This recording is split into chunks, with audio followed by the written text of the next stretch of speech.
చదువు సంధ్యలేని సాకరేవు పండగా కూడా దిగురు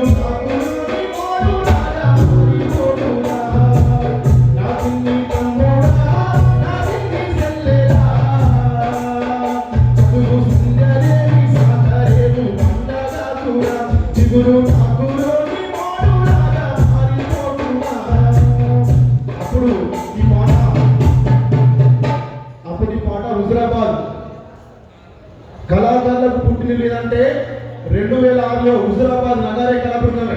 అప్పటి నుంచి నా పాట అప్పుడు స్టార్ట్ అయింది. కానీ ఉద్యోగం రాలే. ఇక్కడున్న జిల్లా అధ్యక్షుల వల్ల ఉద్యోగం రాలే. నా కాదు దక్షతంగా కవితలతోటి ఎన్నో ఇబ్బందులు వాడి లాఠీ చార్జీలు చేసిన లాఠీ చార్జీలు వాడన్నా అన్నకు రాలే. ఓరుగల్లు మనం కొత్త చిగురు తొడిగెను చిగురాకు తొడిగెను